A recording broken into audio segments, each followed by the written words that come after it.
peu gentil de passer ici aussi. Hein? Moto na bo soigner na bo lexa le kata parce que toyo ka bango za malam. Alléluia. À la bouche.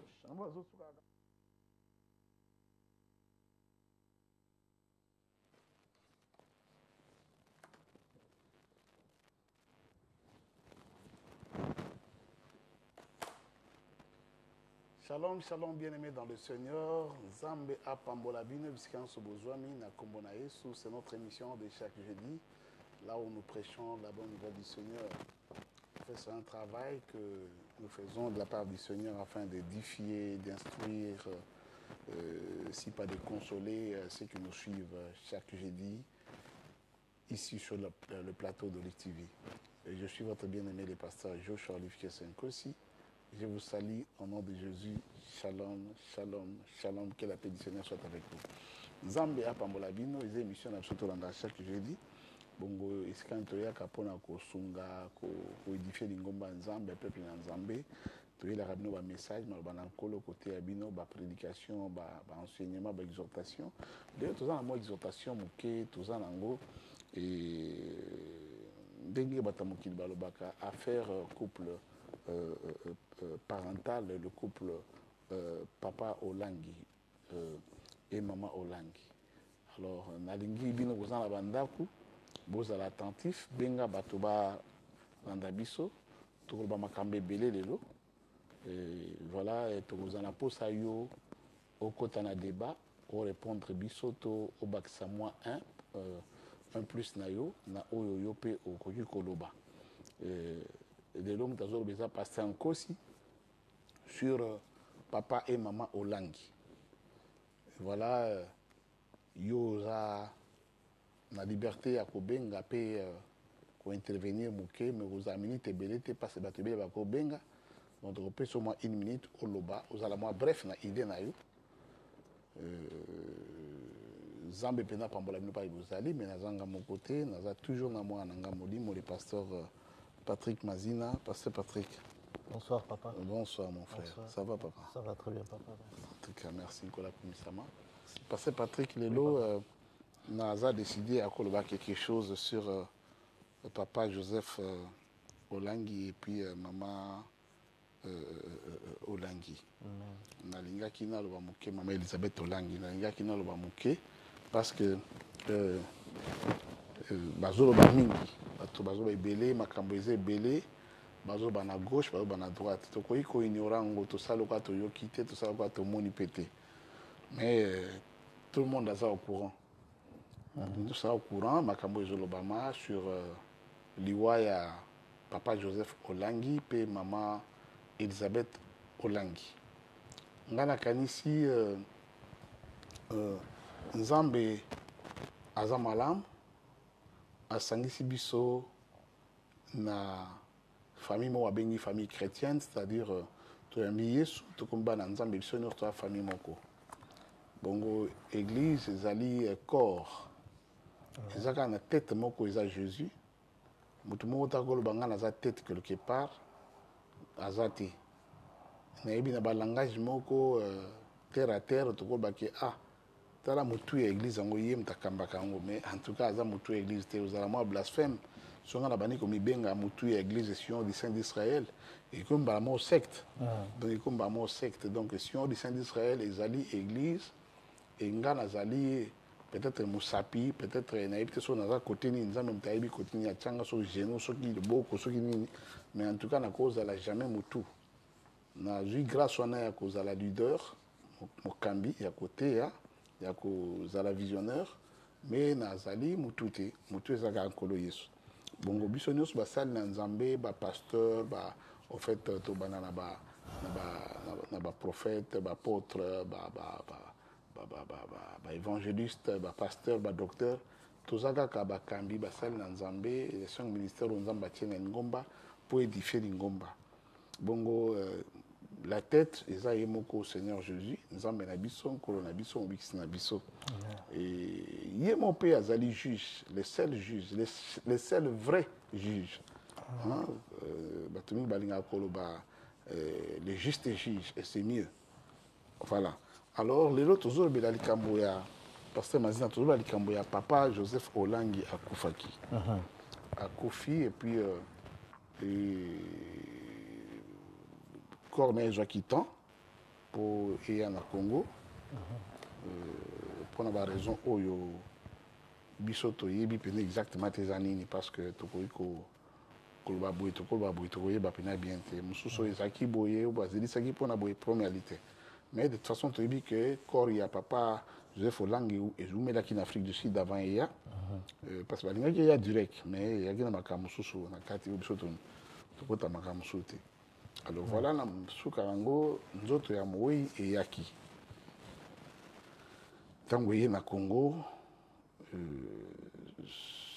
certainement choc wana bapasi wana et mama pe aye kokufa.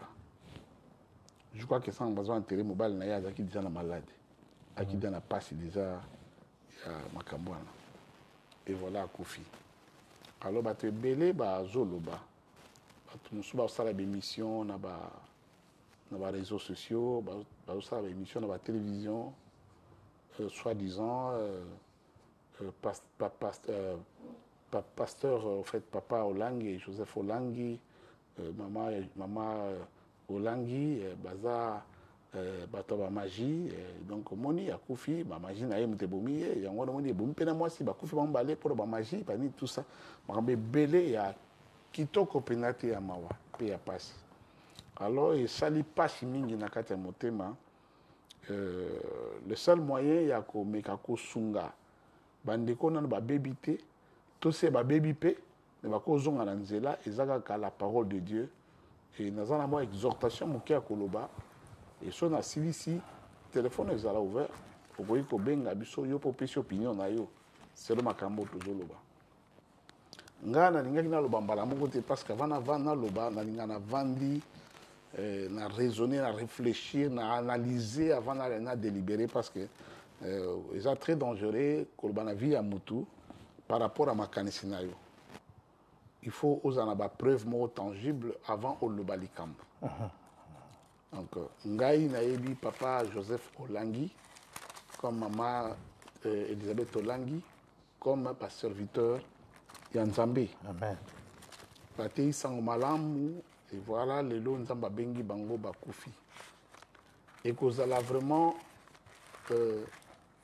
imprudence dans un homme de Dieu, une servante de Dieu, un frère en Christ, une sœur en Christ, au déclarant au bout de la télévision d'emblée que bakufi, ezali ba machine à bango, kutunanyo ya keli felo, muto ya keli felo, papa. C'est très dangereux. Ils ont blasphème, ils ont abomination, ils ont, je ne sais pas, ils ont quelque part, ils insultent, mais ils ont manque de sagesse parce que un sage avant de faire la monopole, il faut raisonner, mais ou azol begosal. Ngara kanisi maman, papa Olangi, le couple Olangi. Baza batu oyo basali musala moko ya munene na lingomba na Yesu Masiya na Congo kaka te me na mokili. To banda na Congo na expliquer moke parce que batebele ba yebite que ndenge nini bayambaki Yesu. Moni biso mosusu nous sommes issus de familles je dirais pauvres. Autant que tu as qui na Yesu, il est vrai que tu as qui pour na lipate, na repère par exemple na la mukuse na banda que l'église na âge à 7 ans. Papa était encore vivant, tu as qui na vie moko ya kitoko, ya malamu. Et puis tu as qui pour na lipate l'église, mais et banda qui déjà na muke wana. Et puis tant que tu comme orphelin de père, mais maman a qui toujours diaconesse l'église. Donc nous étions obligés à courir Banzambe. Tu es Baginzambe était pour toujours qu'il n'est pas toujours en bon moment pour tout ça là-bas. Tu es Baginzambe pour faire qu'il en tout cas c'était quelque part une obligation. Pas qu'on était en train de nous forcer, mais c'était dans le cœur. Et puis c'était les rythmes de notre maison, c'était une routine, donc notre culture. Voilà. Donc chaque jour vous devez aller à l'église, à chaque jour, hein, chaque dimanche. Et les autres jours, on va quitter Rosa Nakati ensemble. Alors, tinde tokoli boye na ndenge nzambe asali mpe toyekoma basali na nzambe. Mais papa Joseph Olangi na mama Olangi bazalaki bato te bayaki na Yesu mpona koluka lipa, bayaki koluka lipa te. Papa Joseph azalaki da cadre supérieur na basolita minene. Moni ntango azoka directeur ya compagnie. Vous comprenez? Directeur de la compagnie à 2 reprises na Congo. Wow. Donc, oui. Donc, bazaki déjà na bandako, baki déjà na bambongo. Bayaki teke, bayaki pas seigneur pour bakata ni mbongo ya tenzala, bazola la ndako ebukana, ba fenêtre ezate, yangwana donc baki luka Yesu, ba danda tout ça comme ça non, ezaki bongo te. Zomona. Asali l'étude na ye na poto, en fait, ba sali l'étude na mon poto, ba sili sinde ba na mboka, ba jupe promotion. Papa Joseph est directeur à la société. Donc, tant que je suis Nzambe, je suis dit témoignage à maman, que papa est un peu gentleman, parce que je suis une photo de la jeunesse. Bon, pas jeunesse, c'est moi, mais mais trop jeune en tout cas. Papa Joseph est un homme très beau, là, qui m'a rencontré pour lui derrière. Bon, maman, c'est un peu comme un libala, parce que alingi mbali na mingi bon moni mbali pe lero na ki mo jeune PDG na compagnie ozomona makambo ndenge ezalaka. Alors sengeli mama bunda pe na ba mbanda mosusu na ba prière na ba niti alonga mbali na ye mbali pa ekota na nzela nzambe et ba continuer na nzela nzambe wana. Alors papa Olangi na maman Olangi, c'est pour votre information, bataille sang malamu na ba pays presque nyonso Afrique sur la nyonso c'est trop dur parce qu'il y a 52 pays. Baki na 52 pays te ba mboka ebele otoyebi ba teisang malam lokwa na ba Cameroun na ba Togo na ba Gabon ba Congo Brazzaville Angola Namibie Afrique du Sud en tout cas ba mboka ebele et puis papa ba batuana bato ba sala mona ba mboka biso na ba mboka na biso vaudou ezate mais na ba mboka lokola ba Togo kuna ba Cameroun vaudou ezali vaudou ezali sorte ba kisi moko lokola ba magie moko makasi oyo bato ba île Caraïbe basaka nango bantiye banani tout ça mais kuna ezali mais bato wana batia sang malamu bato ya vaudou babimisi ba vaudou ba confesser ba yambi Yesu. Zomona na ministère ya combat il y a des magiciens, il y a des sorciers, il y a des bateaux ba confesser ba bois ki biloko na bango. Na mosala oyo papa ona mama o basali. Vous comprenez? Alors, basali mosala munene à tel point que lelo oyo na Congo Kinshasa ezana ba kombo etikala otoko ko bomate ba kombo wana ba kombo minene ba kombo lokola ba papa na biso Adina Bala. Zomona. Mais mosala o couple langue basali eza terrible. So vérifier madame au moment attend son dirait congolais moi salé moi zakité parce que ba vandisi mosala penza na ba mboka nyonso pe l'église evandi ya minene partout au Kenya na ki na Luanda faut ta l'église ya combat na Luanda monene nango grandeur nango c'est presque la même chose na Kinshasa. Wow. Qui est en Belgique, qui est en France, qui est partout, qui est aux États-Unis, qui est au Canada, qui est partout, papa.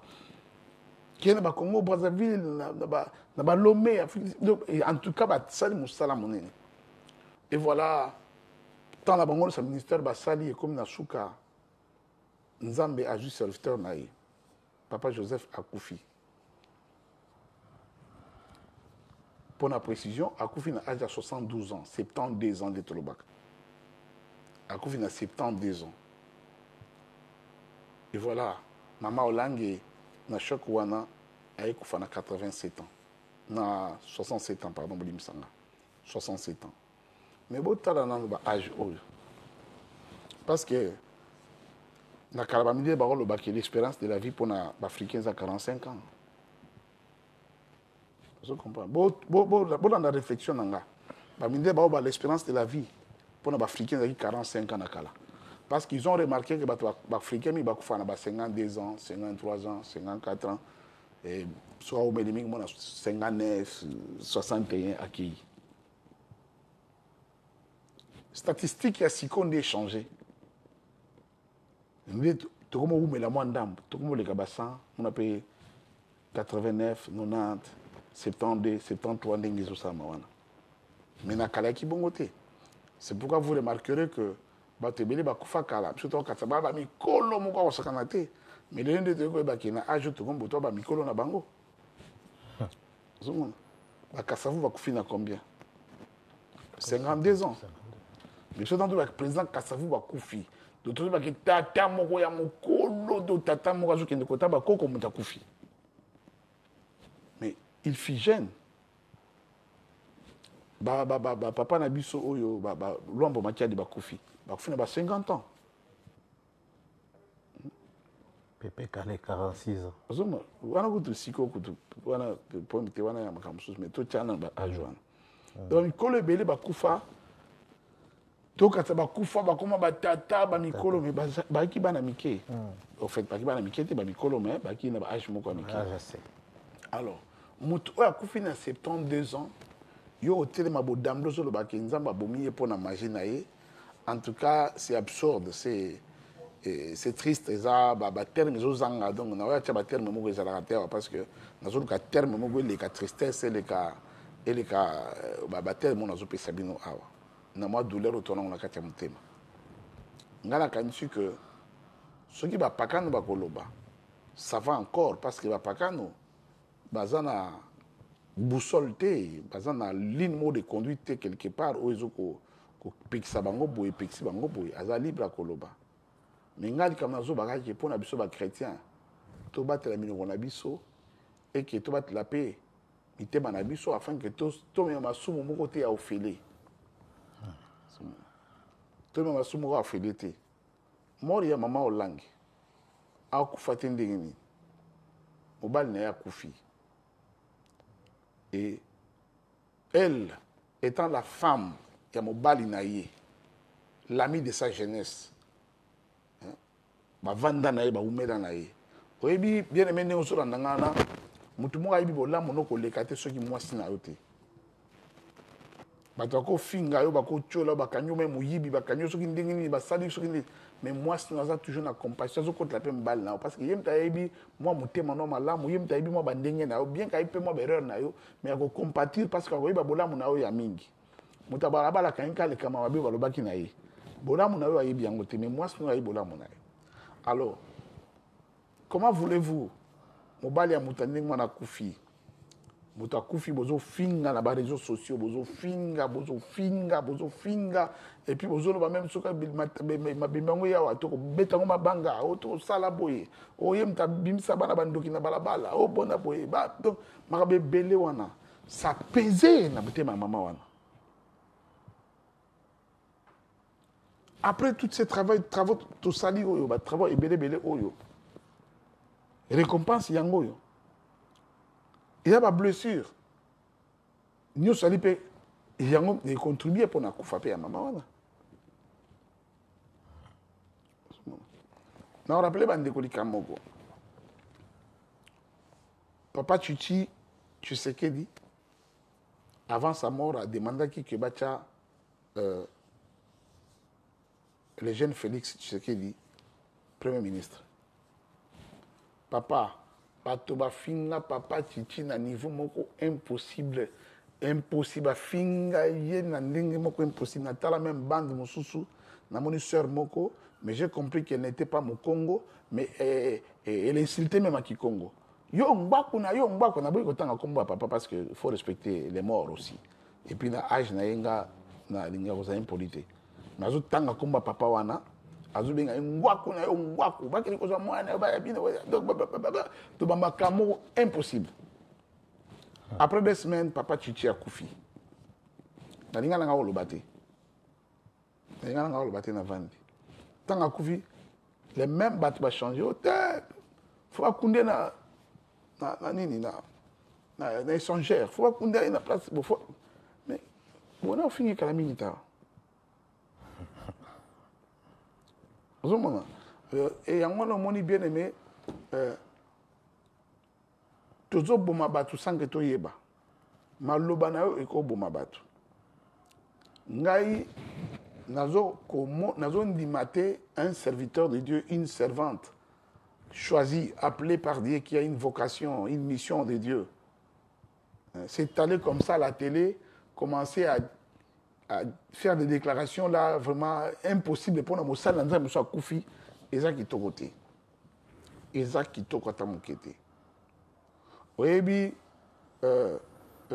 pour nanga nazo kansa na raisonnement na ngai nzamba bengi serviteur na 72 ans tu le que c'est belé 72 ans mais 72 ans na un africain sur nzamba bengi akufi gente oyebi c'est mon appel à muta pusu otindika pusu ma vanda ki likola pusu ta a otindika na ita vanda likola pusu donc soit aux la client soit aux na wenzi akoyi par muta pusa ça appliquer crise akufi ba mais na hôpital muta pusa akufi mais muta lobata qui va parler ba comprendre ka peut-être banzala na ye peut-être ba musala tindika pusu bani donc voilà muta pusa akufi mais ce qui est millionnaire muta akufi riche mo muta akufi babani kisi na ye ekoyesi na likola pusu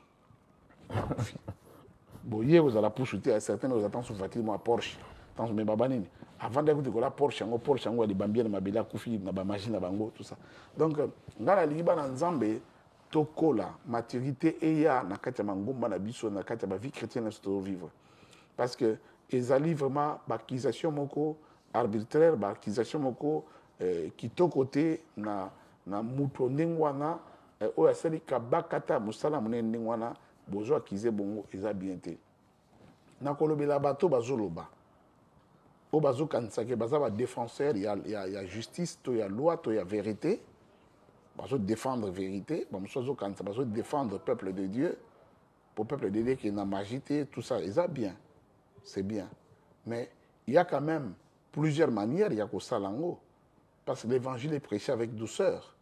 L'évangile est prêché avec beaucoup de sagesse et voire même d'intelligence. Nous avons représenté l'évangile pour sauver le peuple. Pour sauver le peuple, la magie.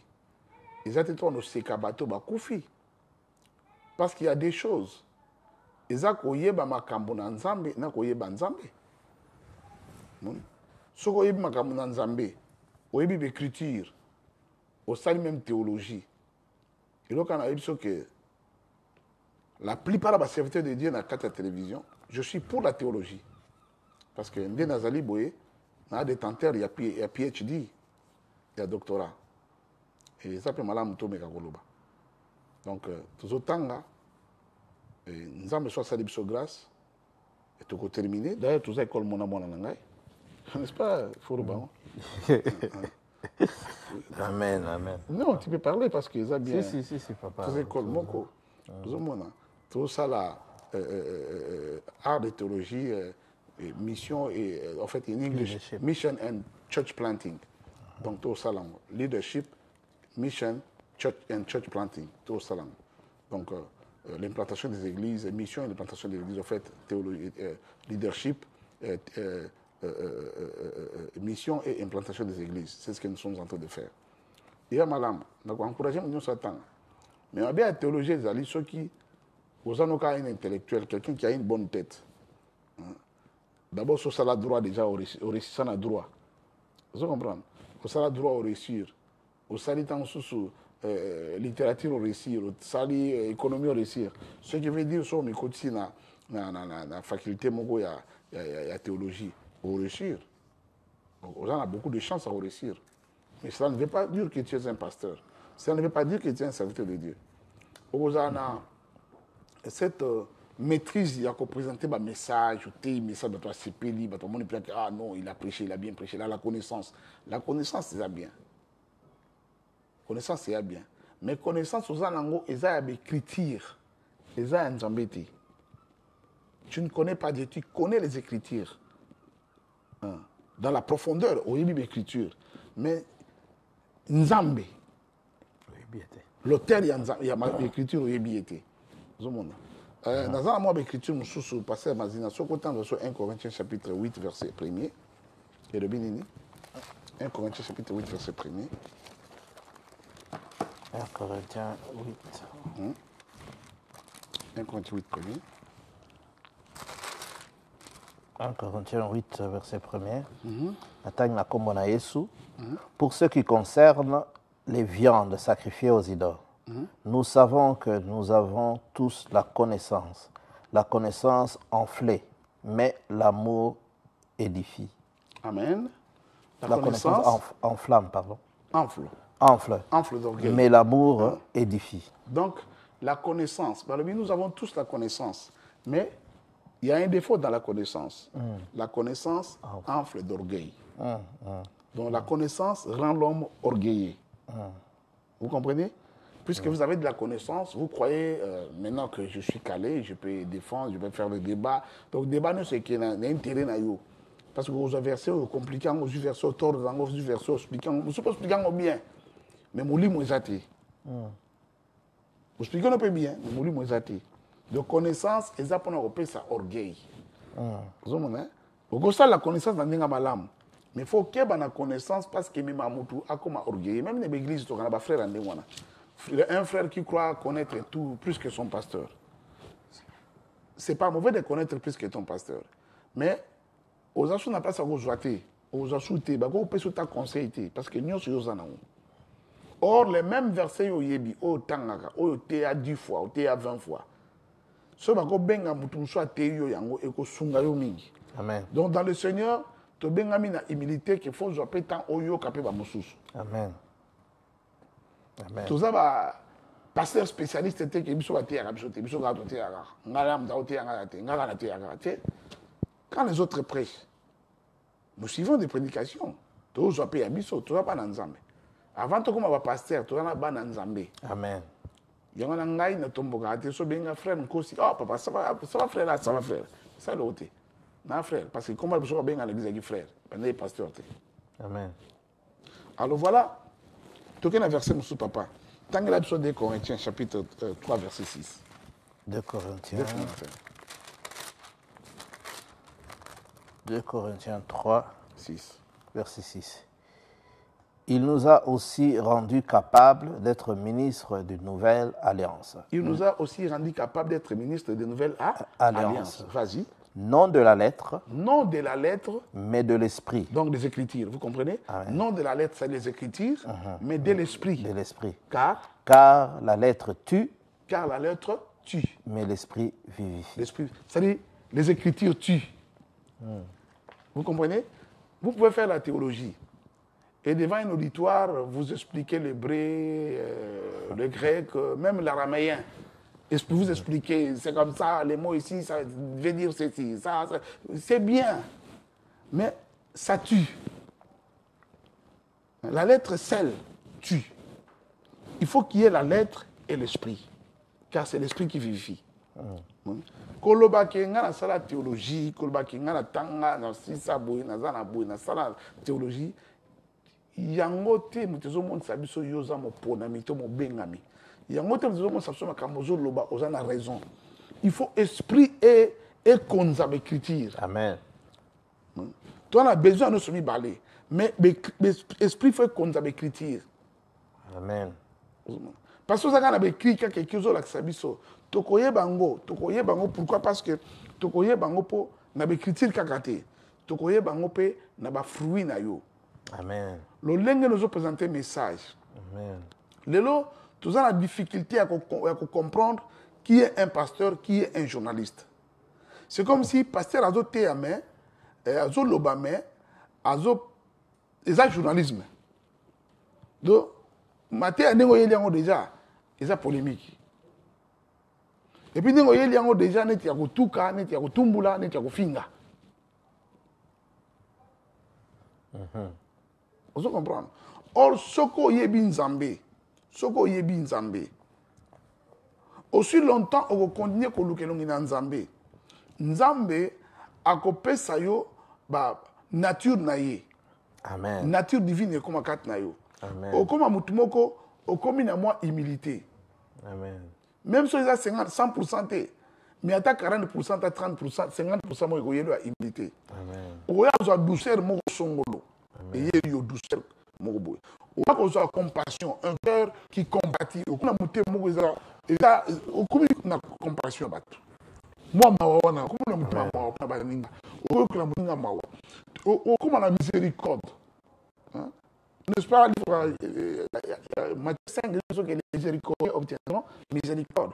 C'est-à-dire, ton Père est miséricordieux, toi aussi tu seras un miséricordieux. On va exercer miséricorde na bato. Alors, et là que zo kamu sanga yango. Pourquoi zo ba makambo? Nga na za défenseur ya ba magicien te, ya ba marabout te, ya ba ndoki te. Mais et ça la passe que mutu moko akufi, mutu ango azaki mosala na Nzambe. Et que mutu muso a mosala na Nzambe leki na télévision moni. Ah, il na ba magie, yango na Nzamba benga lui, mutu wana papa. Yo ozanani o yo kufate. Où est ta compassion? Où est ta miséricorde? Où est la sagesse? Où est la patience? Où est la prudence? Où est l'humilité? Où est la douceur? Où est l'amour? Parce que Dieu ne t'a pas établi juge. Ceux qui, par exemple, tout le baké, moutoumou bakoufi, moutouna koufa qui n'a pas magie, peu importe, parce que ngai, naïbi n'a pas choisi qui n'a pas magie, pour Italie. Mais, koleka na télévision, à quel il fait l'eau? À quel il fait l'eau? Papa, et ça domaine, il y a pasteur, il y a apôtre, il y a prophète, il y a évangéliste, il y a intercesseur, à qui ne peut déclarer que frère n'est à qui n'a pas fait l'eau. C'est vrai, papa. Et ça domaine na bisote? Frère moi akufi. Yo nanga to ke na lobako ndenga za na ke na lifelo. O lobango ndeni. O déclarer ngo. O confirmer ngo. Et puis ozo lobango na ba réseaux sociaux, c'est-à-dire na ba télévision ou bien na ba na média kakatoloba. C'est très dangereux. Mutu oyo ayebi makomi. Mais ayebi nzambe te. Papa, tangela biso 1 Jean, plutôt Jean chapitre 5. Jean chapitre 5, versets 39 à 40. Tangela biso Jean 5. Jean 5. 39 à 40. 39 à 40. Jean 5, 39 à 40. Vous sondez les Écritures parce que vous pensez avoir en elles la vie éternelle. Vous sondez les Écritures parce que vous croyez en elles avoir en elles la vie. Ce sont elles qui rendent témoignage de moi. Ce sont elles qui rendent témoignage de moi, Jésus de Nazareth. Et vous ne voulez pas venir à moi pour avoir la vie. Et vous ne voulez pas venir à moi pour avoir la vie. Alléluia. Amen. Vous voyez, papa, Batoumi bazo quand ça écriture, il y a un de comme ça bon baba serviteur, to vendre ça maloba. Donc si on a pensé message, na yimi na banda bo na ko suka bo na ko sala bo na ko teya bo na ko bimisa biloko na grec na bimisa biloko na hébreu na parler sur tout ça et puis tant na teya bato a comprendre que on a vendu ça na l'histoire de l'église dans un mot complet. Et puis on a kebo na deuxième message, na monde ça bon que na ko prouver bon que na professeur na herméneutique. Donc na ko vendre ça herméneutique et puis homélétique et vanda et côté donc soyez pas bloqué comme ça là. Mais papa, ce n'est pas ça qui fait un serviteur de Dieu. Vous voyez? Vous sondez les Écritures parce que vous croyez avoir en elles la vie. Mais c'est elle qui rend témoignage de moi. Je suis le bi. Mais loba wana bozo tanga wana écriture wana. Yango mto rendre témoignage nanga. Ça dit ba te belé ba yebi kolote ba yebi ka écriture. Bayebi ka makomi verset nini o sophonie nini te papa te wana za na Habakkuk wana ni te wana za na Genèse ça va première mais mukolo d'écriture est-ce que oyebi ya ça batimi bali ko ya pa ngate bato belé barater le spirituel ozomona biso to alokola ba joba oyo to mi pesa na makambo Nzambe to pesa temps na prière bato to zoka temps ebelé na prière bato to jenaka alors bato musuma ka mwana basala ngote il y a bato ma ba prière na milana papa jena ma kala jena wana na kala mto jena bato ba 10 jours bani wana ma suga goma papa moi préparation mon message je préparer ba président c'est ça mais ba rater le spirituel et ba mingi peut ba rater le labon on se comprend donc ba yebi écriture mais Nzambe bazana été parce que muto azana Nzambe au côté le matin on va nous déclarer boyer.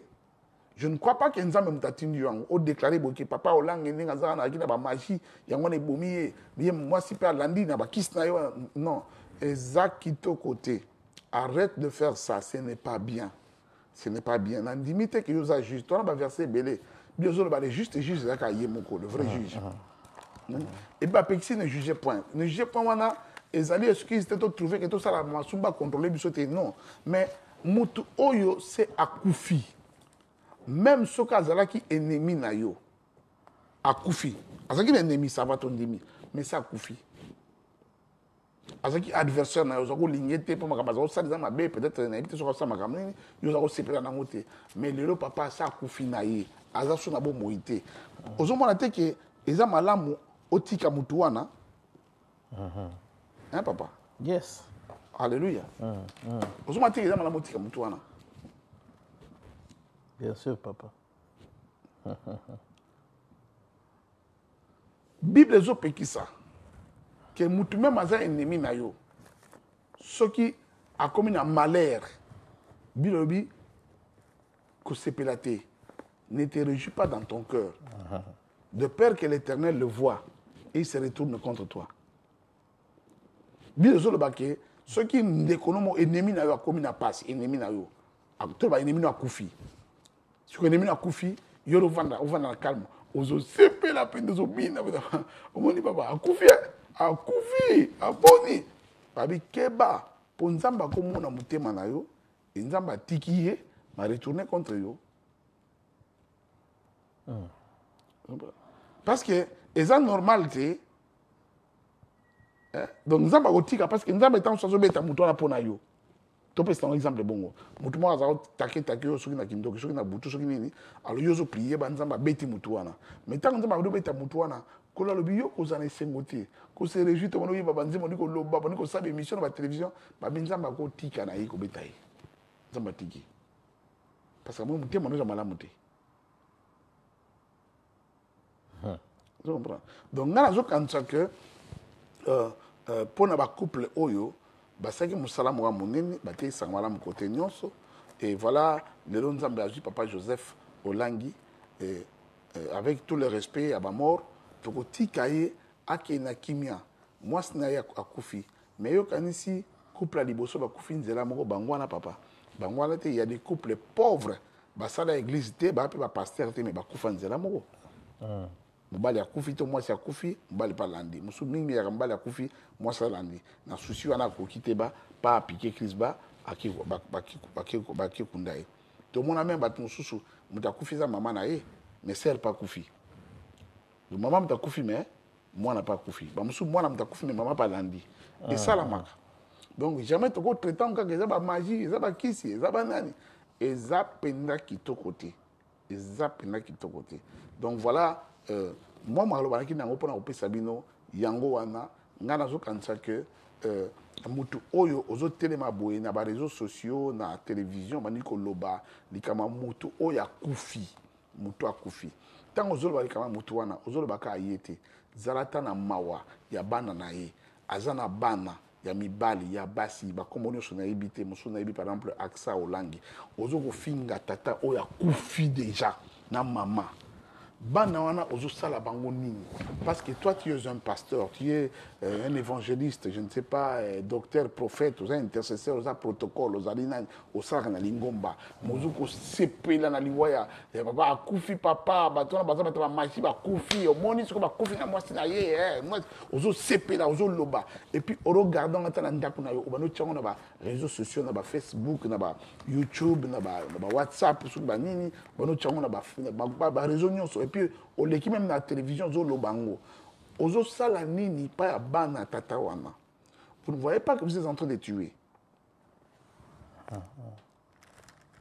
soki mwana moko azwi ku toloba nini magie moto elekisi ye mais makambo osalisa kitoko te tobonde bino na nkombo na yesu ngai lokola mosali na nzambe message na ngai ezali kaka mpona koavertir bana nzambe koprotege bango ke bokota na nzela wana te biso to bajuge te soki ya solo oyo azalaki na magie etali ye na nzambe nzambe ayebi epai akei mais eza yo na ngai te tolobaka akei epai boye soki asalaki moto asalaki nzambe ya solo lokola nzambe abayaki je jugerai mon peuple j'aurai pitié de mes serviteurs nzambe tayebi epai ye akei nga d'emblée bona koloba te ke papa olanga ake boye to mama olanga ake boye naza na droit wana te e nazokanisa ke yo mpe ndeko oza na droit wana te donc toyeba quand même kohonore bato oyo basaleli nzambe tika seigneur abénir bino bisika nyonso bozali na kombo na yesu mais ezali tofongola ligne parce que ngam na ye na makambo wana napesi parole pa pasteur Mazine attendez que tosengi ingénieur afongola so ligne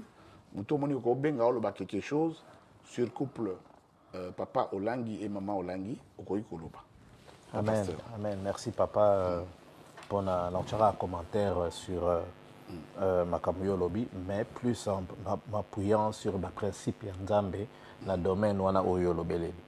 Bon, na oloba Nengolobi oloba dit sur le camp âge ndé bato mususu balba mususu akufi na 52 ba mususu 72 ba mususu na âge tout ça. Maintenant qu'on vérifie bien l'écriture Nzambe atinda mutu na mission. Et au tali bato mususu soki mission na esili akufa pe jeune. Tout le monde y est akufa na 33 ans. Merci ça qui a lobby tout est accompli. Donc mission oya ko sala fallait accomplir rango. Tout le monde peut Paul aye a lobby que j'ai achevé ma course. Donc papa là n'enga yaki na mukili ndenge totanga ki la fois dernière on l'axibiso que avant que tu sois formé dans le ventre de ta mère je t'avais déjà consacré. Donc nzamba pesa mutu mission. Apesa mutu mission na batala. Donc soki mission na yo esili ezali eti date il y a expiration, il y a date na yo esili nzamba kozwa yo peu importe âge o yo. Le problème est que est-ce que tu as accompli la mission on nzamba pesa que. Mais tala siko na tana bango âge na bango o bango ba kufelele tala mission o bango ba accomplir tala ndengo lobi ke ba tamba tambo na yoka ekutu mutu ba lobi ke wana yoka ki en tout cas na vérifié té mais ba lobi na Congo après église catholique ezabango bien sûr donc na vérifié té mais na yoki ba bi ba salamu salamoko ya ko sakalate bon c'est le travail qui compte c'est le travail ba accomplir on est pour la lobi tout est hier sur le baki tout est accompli. Donc si les mission là mais ba tout mususu le mususu ko fa pe vieux moi aussi c'est non mission té tant vous critiquer tout ça na ken à côté wana na ken à côté mususu d'abord la vie éternelle ou la vie ko ke li felo bon nengo lobi ke nzambe ta jujaka mais na verset kaka na tanga verset oyo toujours dans chapitre oyo tangaki mais na ken verset 24 bible biso en vérité na Jean 5 verset 24. En vérité, je vous le dis, c'est lui qui écoute ma parole et qui croit en celui qui m'a envoyé à la vie éternelle. Et il ne vient point en jugement, mais il est passé de la mort à la vie. Donc pendant que nous sommes vivants, nous avons déjà le big. Tant que nous sommes Yesu, nous sommes vivants, mais nous sommes morts. Mais tant que nous sommes Yesu, la vie éternelle est bandit tant que nous sommes Yesu. Parce que yangwana otanga expliquer biso na Jean 1er verset 12 à 13 au Bible biso que Dieu nous a à celui qui l'a reçu on les a donné le pouvoir de devenir enfants de Dieu. Donc la vie éternelle c'est la vie de Dieu Zoé oyo nzamba pesio. Donc osa déjà la vie éternelle pendant que tu es en vie dans la chair. Donc si soki au kufi la vie éternelle le longote c'est toujours la même vie mais au transcender dans le monde physique, au commun dans le monde mususu, mais tu as toujours la vie éternelle. Tu étais déjà vivant pendant que tu avais reçu le Seigneur Jésus-Christ. Et il y a d'autres personnes qui sont vivants, mais dans la Yesute, et en Bible, tous sont privés de la gloire de Dieu. Déjà, aux a morts, mais aux a vivants. Pasteur Mazina, nous avons pas pour la exhortation et que malam au penza, mais nous avons tout le mingi, tout focalisé mingi na batu oyo, bafinga kamutu moko boya kufi. Vous avez condamné, vous avez jugé, vous avez déterminé par sa qui, il faut la qui n'a dit fait l'eau, est-ce que ils ont rôle na bango, est-ce que ils ont malam, parce que tout ça n'a et le monde a pas trop l'andabiso, dès que vous l'andabiso sur le répondre à débat, téléphone les aliwana au bengi biso, téléphone les aga pour nos partenaires té, nos partenaires au Congo benga pour na pour soutenir, ça va les camtenza pambolayo, parce que toujours croire que l'émission a besoin de les cas. Grâce à ma partenaire et à Olive TV. Toi, pour ça, tout comme ça, nombre d'années comme appena, il ne fût qu'à 2000. Et ça sont malades moumingi. Ce que mon cousin a pour ça qu'on bengo bengi. Mais tu sais, l'inouana pour na bateau, va répondre biso na makambo toujours le awa. C'est comme un petit débat. Biso tout ça n'ango d'accord te. D'accord te à mutumoko. Oyo azako seka mutu akufi. Parce que so seka mutu akufi. Wapi mawanayo. Wapi compassion na yo, wapi miséricorde na yo. Parce que d'abord biso basala nzambe nzambe apesi mission ya ko sauver ba âme. Donc faut on a compassion ya âme. So âme qui na di felo. est-ce que biso eza signe ça osepela les échecs pour nabiso parce que am moko boye il fallait que na lola et que na lifelo surtout mi balé ko mbebe que na lifelo donc eza souci pour nabiso alors surtout zo le bango na sengu to bango na ndinga bien to sepela pour ndeko akufi nazo ndima te ke kibo Christ eza wana nazo ndima te papa tanga la verset il y a Proverbe chapitre 24 verset 19 certainement tanga la Proverbe 24. 17. Proverbe 24, 17. Verset 17. Ne te réjouis pas de la chute de ton ennemi et que ton cœur ne soit pas dans l'allégresse quand il chancelle. Alléluia. Vas-y. Verset 18. De peur que l'Éternel ne le voie, que cela ne lui déplaise et qu'il ne détourne de lui sa colère. Verset 19. Amen. Alléluia.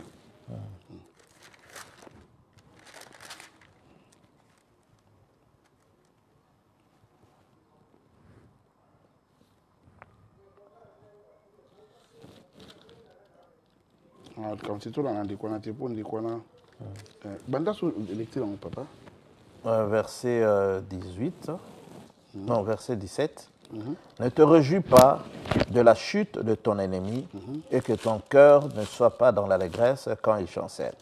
De peur que l'Éternel ne le voie, que cela ne lui déplaise. Amen. Et qu'il ne se détourne de lui de sa colère. Amen. Amen. Donc, dans le verset 16, dans le verset 17, le Rabbi, ne te réjouis pas de la chute de ton ennemi. C'est-à-dire, ceux qui ont mon à koué, c'est-à-dire, à Koufa, à Koué, à Misane, à commerce, à Bambongo, à Bela, à donc, pas si beaucoup comme il c'est ça, sa chute. Pas si beaucoup comme il est mon goût na yo. Nkolo zoloba, malobanza mais zoloba, ne te réjouis pas. Ko sepelate.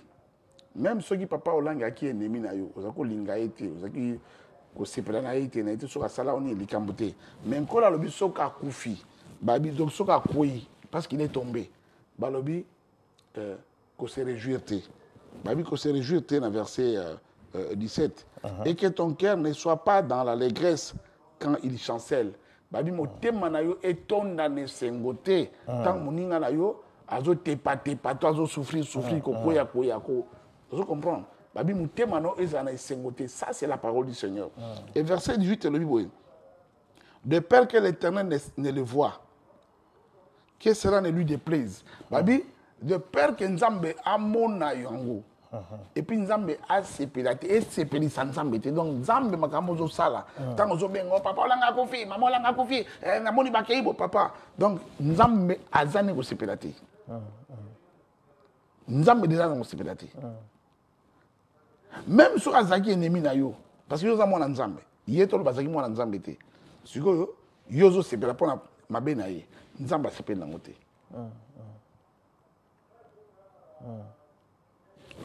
verset 18 le Bible. Amen. De peur que l'Éternel le voie et que cela ne lui déplaise et qu'il ne se détourne de lui sa colère. Vous comprenez? Donc, Ezak qui est au côté, Nganazo Kansa, Bonzambe, photo de Sabato Bonzambe.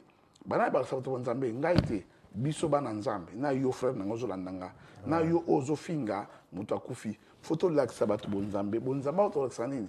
Na moi compassion na biso moto ayambi Yesu et va tumi bomona abso na ba télévision bomona abso na musika mais vanda pepenanga oya ba que non j'ai un cœur qui compatit ba musu do mona abso bo tolela ma bondeli na prier ma miso bi mana olela mais na prier temps sur yanga te temps sur na prier pour na moto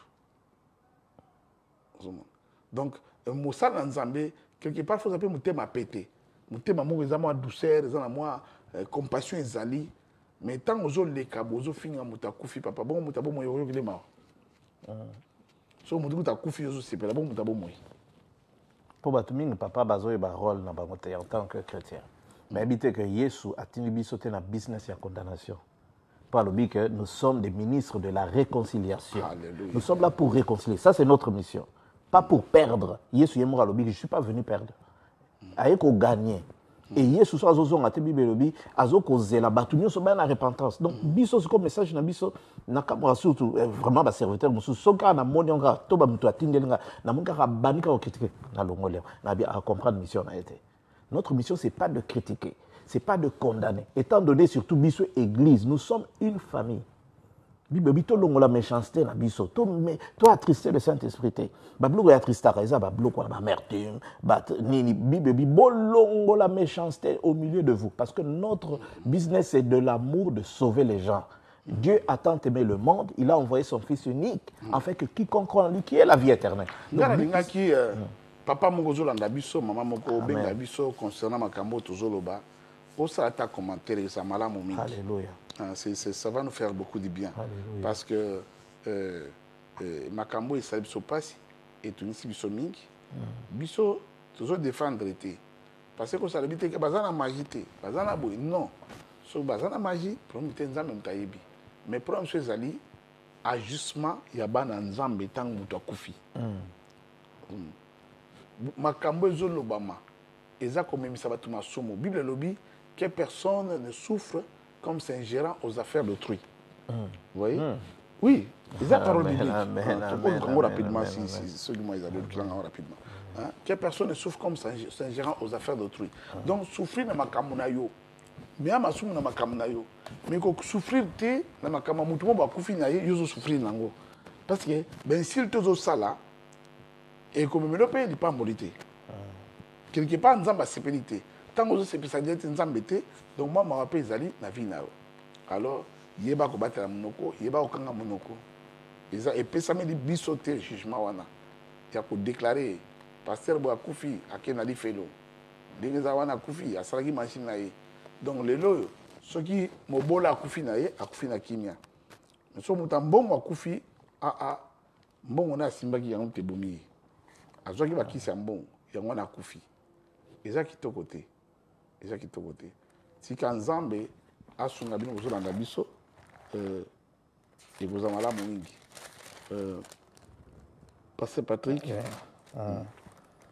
natanga verset moko nayebi te soki yango nde natangi nazwi mais na 1 Pierre 4 verset 15 que personne d'entre vous en effet ne souffre comme meurtrier en voleur après babi na dernier babi pour s'être ingéré dans les affaires d'autrui. C'est ça.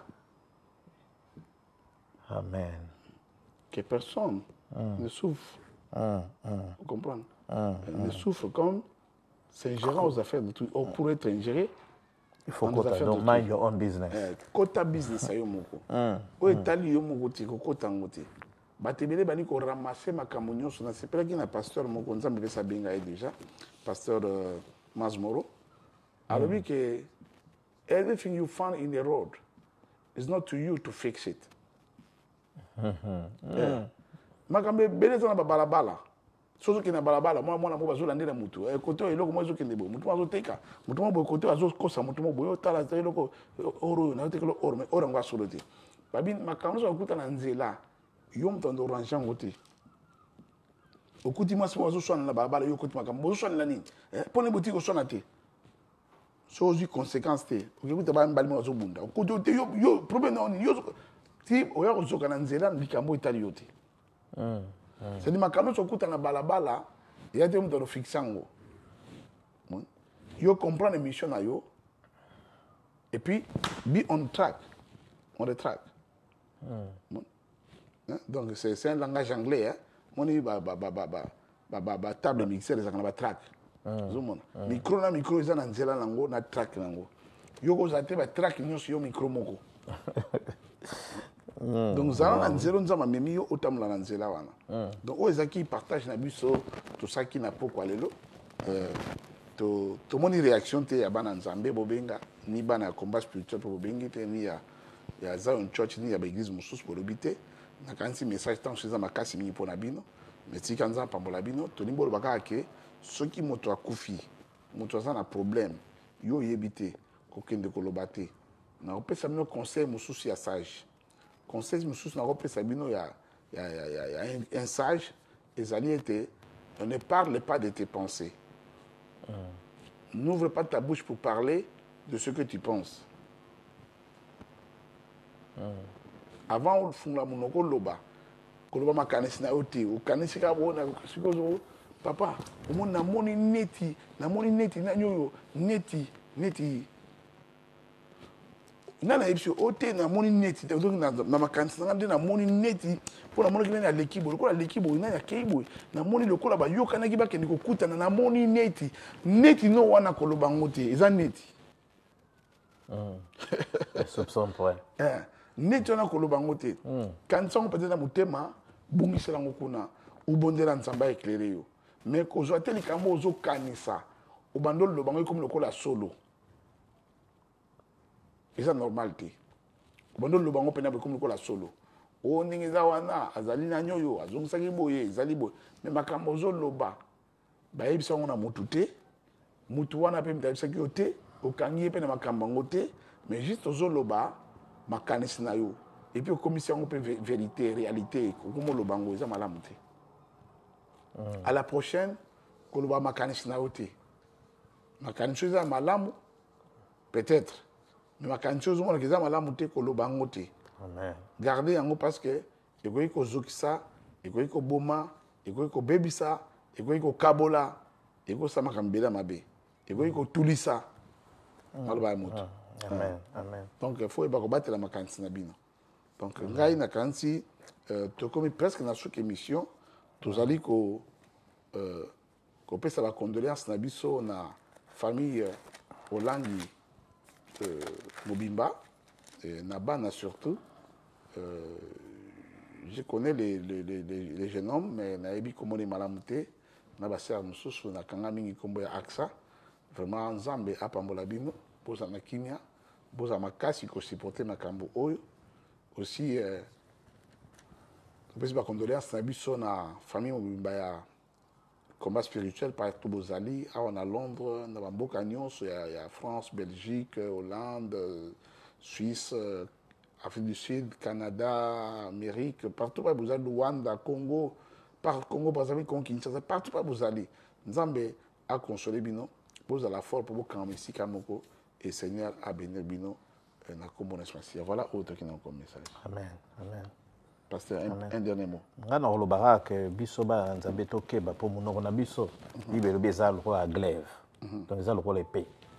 Donc eko boma pe mutu. Mais munoko na biso to sala yango po nde ekata ni musala ya satana. Non biso na biso ba chrétien to bobana kana maloba to le kalomo nga évangéliste boye to keba. Munoko na biso eza glaive. Ndenge papa loba na bandeli ba maloba mususu yango ndeko ebomi bato otangaki otangi papa Tshisekedi otangi mama Olangi ndenge bato balobaki pona mbala na ye eza ba glaive na monde spirituel ce sont des épées oyo bozobwaka na moto donc faut tokeba na babiloko wana ko maloba na biso ebomaka yango Bible bi la vie ou la mort sont au pouvoir de la langue donc tokeba to contrôler maloba na biso to longola méchanceté maloba douceur to communiquera grâce mungwa po ebongisa nde vie ya moto. Amen. En tout cas, merci beaucoup Nzambe akumisama. Tu comme presque na souka émission na biso. Amen.